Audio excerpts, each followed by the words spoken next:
Hello, Assalamualaikum everyone. This group consists of 3 members, which is me, Nur Sabrina, Nur Akila and Siti Munira. Today we are going to present about Fargo cases. We are going to present to Sir Azam. So let's look at the introduction of accounting that will present by me, the first presenter. So before that, the content of this presentation is firstly introduction. It describes fraud, the term tone at the top and tone at the top of Wells Fargo cases. Secondly, about Wells Fargo cases. Thirdly, fraud, which is the pressure, opportunities and rationalizations. Fourth is about consequences that happen with auditors, company, management, shareholder and any relevant parties. Fifth is the conclusion.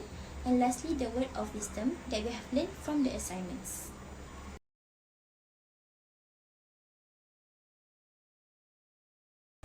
Introduction about accounting fraud. So, accounting fraud is the intentional manipulation of a company's financial statement to provide a more positive picture of the company's overall financial health. When this happens, an employee, accountant, or even the firm is responsible for misleading shareholder and investor. A company may falsify its financial statement in several different ways, including exaggerating its income, omitting to declare its costs, and making false representation about its assets and liabilities. The phrase "tone at the top," which is often used in auditing, is a phrase that is used to characterize the leadership of a company's management and board of directors, as well as their dedication to being honest and ethical. In a nutshell, it refers to the message, attitude, and image that the top management of the business or organization project to the rest of the employees or members of the organization. Because of how it affects the staff, it is one of the utmost importance. Not only is it the responsibility of upper management to urge their workers to behave ethically, but it is also their responsibility to ensure that their people do not fear repercussions for acting morally. Okay, next, what is the tone at the top of Wells Fargo? The San Francisco-based bank Wells Fargo terminated the employment of more than 50,000 workers owing to fraudulent activity. Approximately 1% of their employees have been caught fabricating signatures, email address and phony PIN numbers to sign up clients for unauthorized credit card and bank accounts. It is anticipated that 2 million fictitious accounts were created as long back as 2011. The workers had a significant amount of responsibility for the unethical behavior that was seen. However, visual aspect contributed to the formation of this culture, which took more than 2 decades. In the world of banking, Wells Fargo was famous for having extraordinary success in the practice of cross-selling several retail banking products. The business was already monitoring its performance in cross-selling daily at the level of individual salespeople and branch, and it was already doing better than its rival. They believe that cross-selling is not an immoral business practice and that successful cross-sell is often the consequence of a company's awareness of a customer desire and the provision of the other products to fulfill those requirements. The key to Wells Fargo's success is a cultural and economic strategy that combines strong customer connection with an active and engaged sales culture. This combination has proven to be quite successful for the company. One of the reasons why the workers of the corporation continued to breach the law was because of this grand goal. They put significant pressure on their staff to cross-sell and then cross-sell other product and service.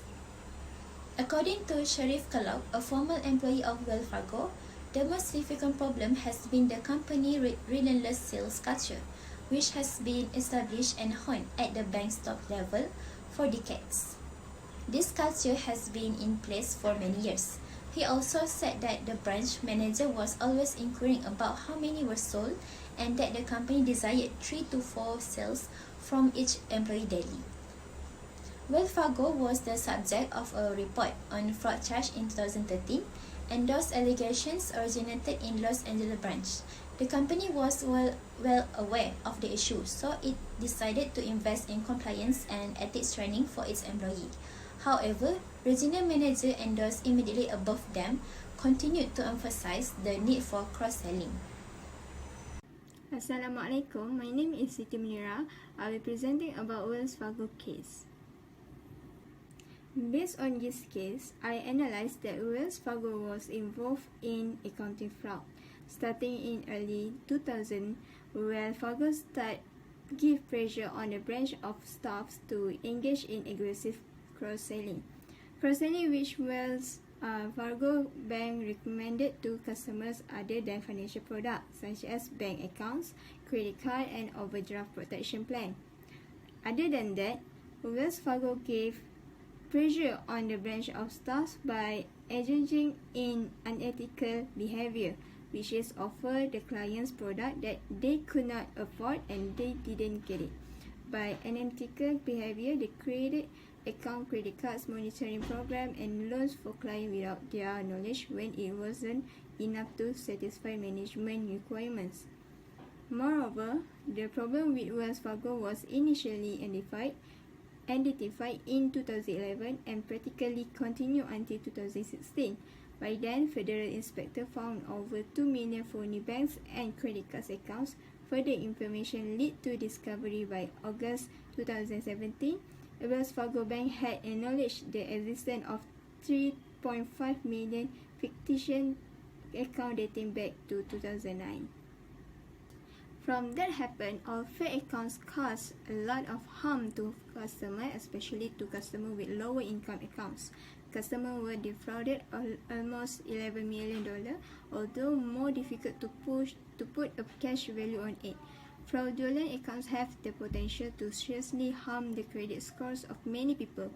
They having poor credit histories that they may make it harder to find job, rent an apartment, purchase house or car or get loan.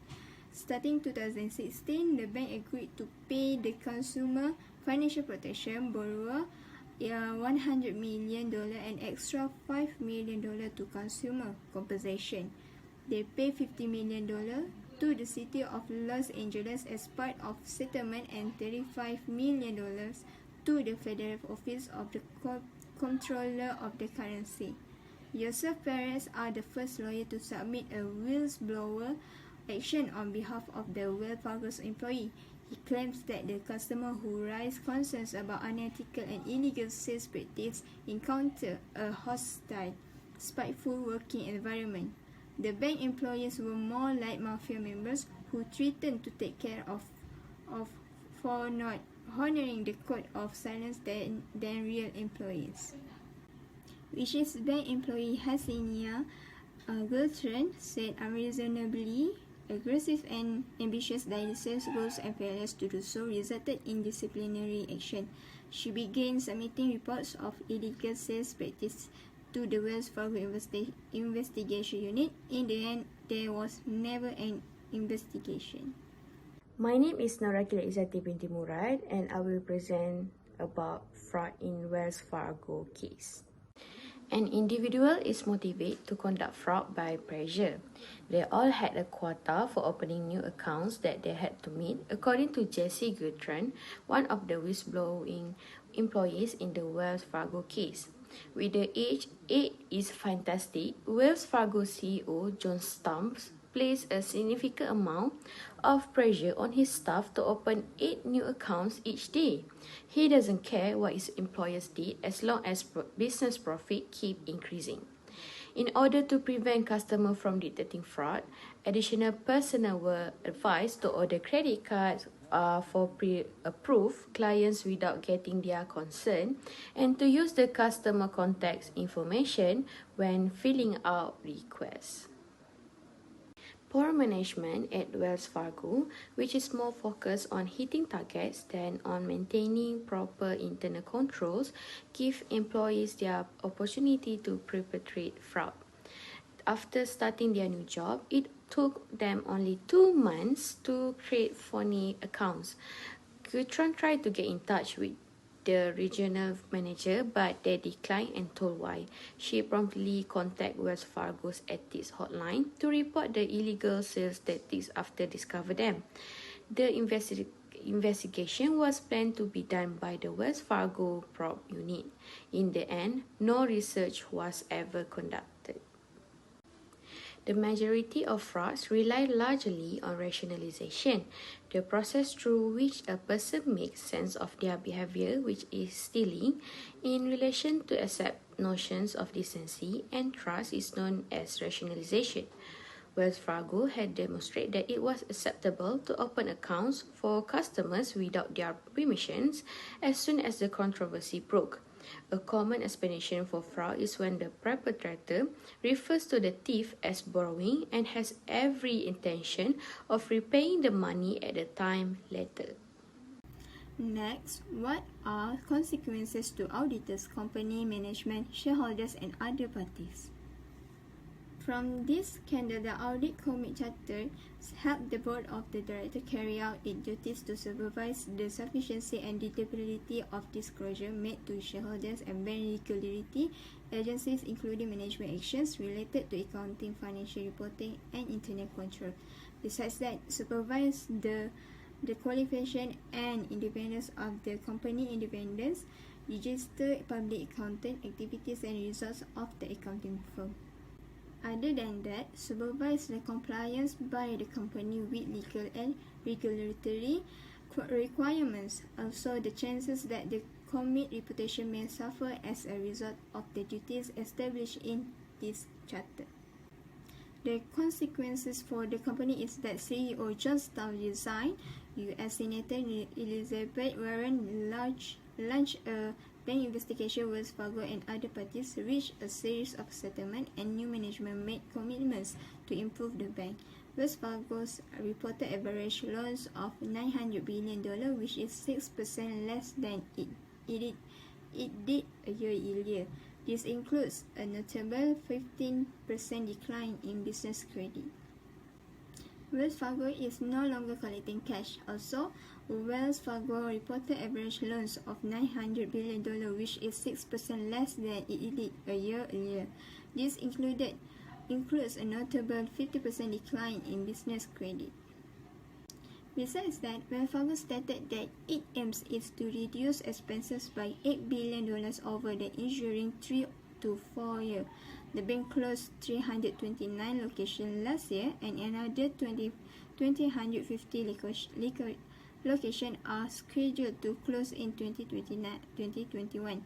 Lastly, like many other big businesses, Wells Fargo is accessing its office space from its 46 million square feet on office space by the end of 2024. The consequences to the management is that the bank have to terminate almost 5,300 workers after announcement of the penalties in September 2016.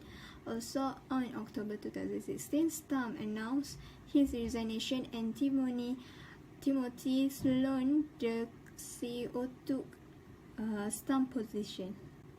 Other consequences: the bank was hit with further fines by Office of the Comptroller of the Currency in November 2016. Announcement of earnings in January 2017, the bank announced that it would close around 400 of its 6,000 branches by the end of 2018. Bank said in May 2017 that it will minimize costs by investing in technology and reducing its reliance on its sales organization. A $480 million settlement between Wells Fargo and shareholders regarding the bank's illicit accounts issue has received final approval from a federal court in San Francisco. The deal, which was reached in May and received preliminary approval in September, will compensate Wells Fargo shareholders for losses they sustained as a result of the bank's admission in 2016 that staff members may have opened millions of unauthorized accounts. Investors who bought stock in Wells Fargo between February 26, 2014 and September 20, 2016 will get compensations. Wells Fargo shares peaked at $53 over the period before falling to a low of $41.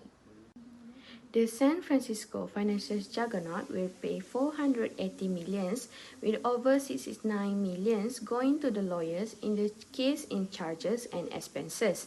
If all eligible shareholders took part in the settlement, the dividend will be 35 cents per share.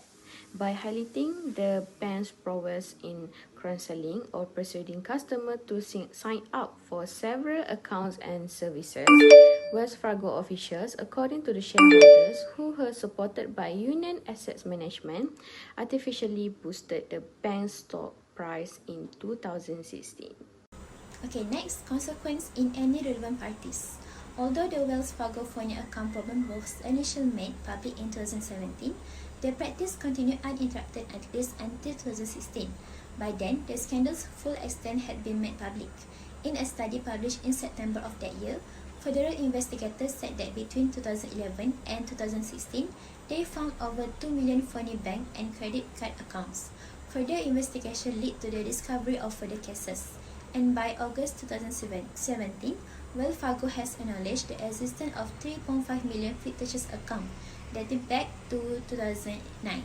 The fake account causes a lot of harm to Wells Fargo customers, especially those with lower income accounts.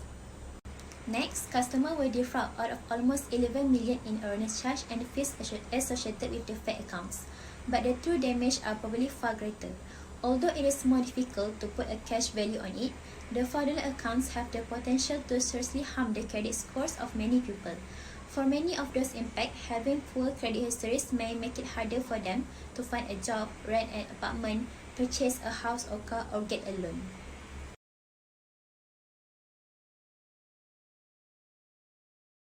So, in conclusion, the crisis involving Wells Fargo is one of the most extraordinary examples of accounting fraud.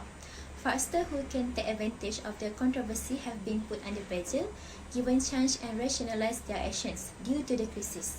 The controversy, on the other hand, has severe repercussions that damage stakeholder relationship between auditors, the firm, management, shareholders, and other necessary parties. Since Wells Fargo is one of the multinational financial banking entities in the United States that has committed unlawful acts of accounting fraud on their banking schemes, the scandal that engulfed the company from 2011 to 2016 and lasted for those 6 years is one of the most compelling and singular cases. In most cases, fraud refers to a deliberate act or a series of conduct that involve deceit and the distortion of the truth to gain an unfair or unethical advantage, to obtain a valued thing, a legal right, or inflict pain on the victim. In addition, accounting fraud involves the intentional manipulation of a company's financial record to provide a false picture of the organization's overall financial health. When a company management intentionally misleads investor or shareholder about the company financial statement, this is called accounting fraud. Fraud is always prohibited, regardless of the circumstance in which it occurs. The leadership of the company's management and board of directors, as well as their dedication to acting honestly and ethically, explain what is meant by the phrase "tone at the top." This is very important since the management and leadership of the firm must constantly be honest, trustworthy, and ethical about the company's financial statement, as well as its other commercial operations.